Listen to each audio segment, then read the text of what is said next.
It's a big deal. All right, let's talk about shooting in the NBA this season. 31% of NBA shots are three-pointers. That is up 22% from just 6 years ago, all of which Mr. Zach Lowe broke down in one of those aforementioned excellent ESPN.com articles. Check your facts, check your website, check your local listings, one of those. Sure. Right? One of those. The NBA's VP of Operations, Kiki Vanderway, told Zach, quote, "I don't think we're at or near the point where threes will top out." Do you think the abundance of threes is eventually going to hurt the game in any kind of way, or? I think, look, if every team started to play like the Rockets and we had games where literally you had 100 combined threes in a game regularly, I think some fans would be uneasy with that. They would feel like certain parts of the game have vanished. Everyone's just running around chucking threes. We're not near that point yet. We still have a lot of teams that play differently, but I think fans want to see different strategies, different styles, and if teams all started playing like that, I do think there would be a stylistic sort of issue that a lot of fans would find distasteful. I don't know. I mean, because watching some of these teams, they're boring to watch. I could watch the Rockets and Golden State every night. So I like that.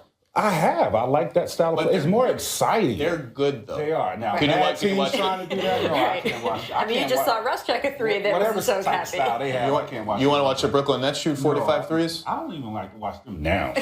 I can't tell what type of style they have. But it's funny, too, because the flip side is that you then have fans who say, teams aren't playing defense. And They're not. Come not. Come on. We're going to do this. They're not. They're not. Teams play hard on defense. That's a great myth of the NBA. These guys defense is hard. Maybe you got to cover so much ground now. You got 5 3-point shooters, pick and roll, Clint Capella going down the middle, and Harden dribbling it with shooters around him. You can guard that. That's hard. Was this like the old gray beard? Like you're 75 years old? You just retired. I'm not playing defense. Is it when you watch teams out there? What do you yell at the TV about defending? What do you want them to be doing different? A lot of guys are missing assignments. They're out of position. We just went through a clip. We just went through a clip at the end of the game when James Harden made that pass. The guy on the weak side was clearly out of position because these guys are so worried about their own man. Giannis the other night when he hit the game winner on the Knicks. Mm-hmm. He dribbled the ball for 10 seconds. Like Charles Barkley. Exactly. And Jason Terry is at the half-court line guarding somebody, not paying attention to what's going on. Like, he gave no help. It's bad defense. But everybody is so concerned about their own man. Because what about they can shoot threes. Because they can make shots that are worth an extra point. And if you leave them alone, suddenly a three is raining down on your head. That's hard. You got to cover the ball, man. You can't. That was a tough shot Giannis made. We're going to look at it later. That's a tough shot. He's 6'11". That's true. He's a big boy. That wasn't a tough shot. Oh, man. He's 6'11". Maybe not for you. Did you have a video you wanted to throw to, or should I just wrap this discussion? Just wrap it. Okay, wrap that's it. We're done. We're taking a quick break. Oh, wait, no. Producer Danny wants video. Look. You see what I'm saying? What you have to... Look, know your personnel, right? Go at the paint, man. They did. They went at the paint.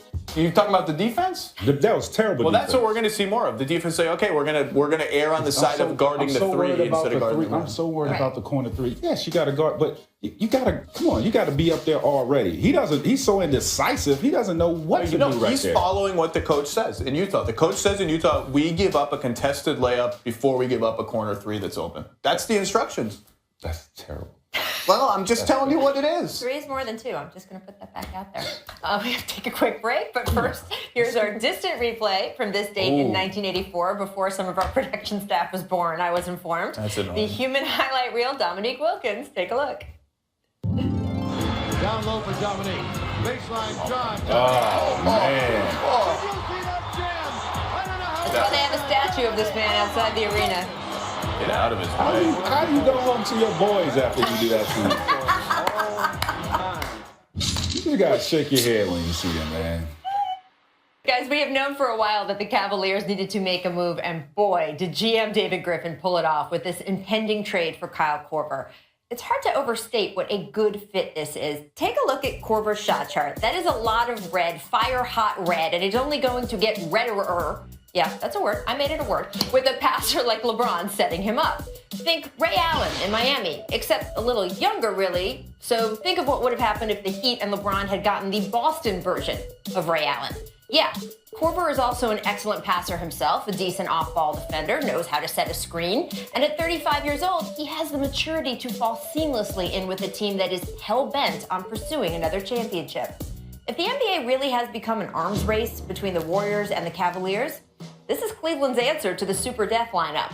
LeBron taking the floor with Kyrie, Kevin Love, Channing Frye, and now Korver.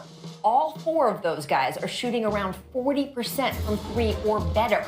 In fact, there is no one in the NBA who has been better at shooting threes over the past 5 seasons than Korver. Not just no one on the Warriors, no one, period. And here's what should really scare the NBA. The Cavs aren't even likely done. This morning at Shoot-Around, LeBron made it clear he's pushing David Griffin to dive even deeper into the trade market to find a better backup for Kyrie Irving. Yeah, we still got a couple more things we need to do.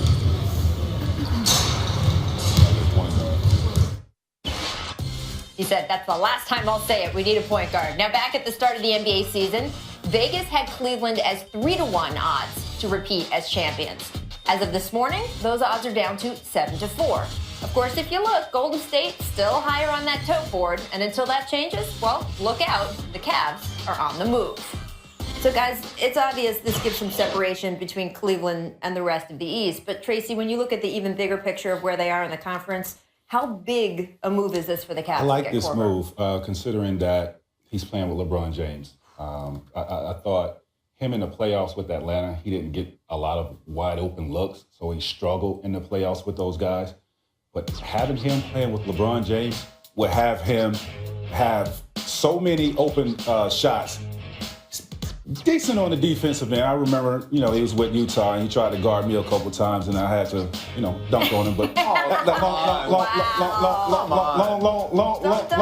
time ago. Oh my God. Long time ago. But no, I really like this move for these guys. Yes. The thing is that we could show Tracy highlights against anyone in the league. Very smart basketball player, can shoot the hell out of the ball, and he is a great passer. So I think this is a great move that, it's going to be good. Do we need to see that dunk like 4 times from every angle possible? Yes, we do. I try to hang on to some of the things I've done in my career. It is absurd how much shooting they have about LeBron. And you're like, the thing about Kyle in Atlanta, he had to like run around all over the floor and get screens. Now all you have to do is stand there and LeBron's going to pass you the ball and he's going to shoot. And he's going to be open. If you told me right now he shoots 50% on threes in Cleveland, I wouldn't be surprised. Yeah, I mean, Ty Lue said this morning at Shoot-Around he's going to have butt-naked threes. I like that. I thought he meant buck naked, but who knows? Either way, maybe he's also butt naked, like our friend there taking his pants down. Either way, he will be open a lot. and be able to be taking Well, and shots. I like the timing for Cleveland because they need bodies right now. They're running out of bodies, and like they don't need to play LeBron 39, 40 minutes a game right now. No, this is a huge deal, and of course they could end up getting that backup point guard. Although they're talking about maybe, the rumor mill right now has them bringing in some old faces that have been around LeBron in the past, like Chalmers.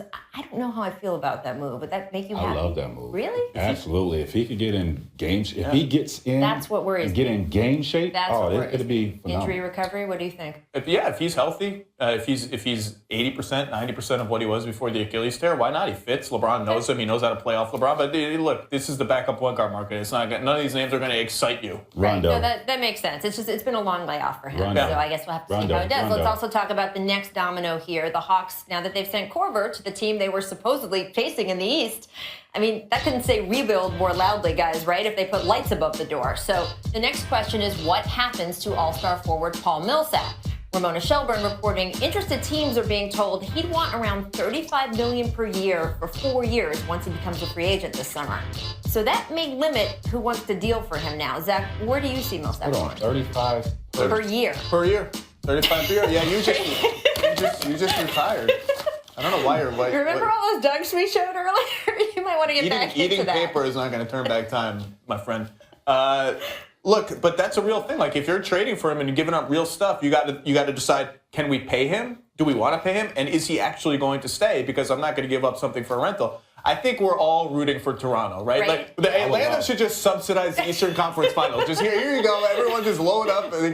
But then you got to decide: do we want to pay Kyle Lowry $30 to $35 million, Paul Millsap $30 to $35, and DeRozan? That's $100 million for 3 guys going forward. That's hard to build a team. I didn't realize he wanted that much money. That's his max. I don't think Toronto can afford him.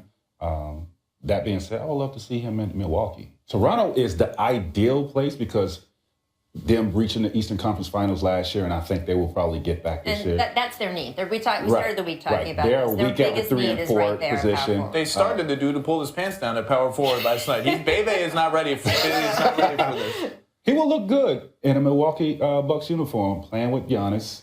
I said that right again. That's good. Playing with Giannis, adding to what they already have, that young group of talent that they have, him being, a guy that can spread the floor, add some shooting to them, some defense effort to what they have. And I would like to see him with the Bucks to add veteran leadership with that group. We've heard the Nuggets, I'll right? tell you, the Nuggets almost traded for him in July. Don't do it. When the Hawks were trying to get off him then and bring Horford back.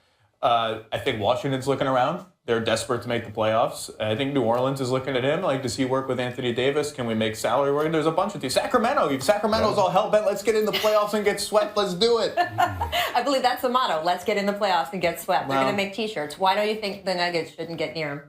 What? Do you see that dysfunctional group up? I mean, coach called them out. They're not playing defense. Well, that's the thing. Your coach called you out for not playing defense. You come back the next night and give up 127 points.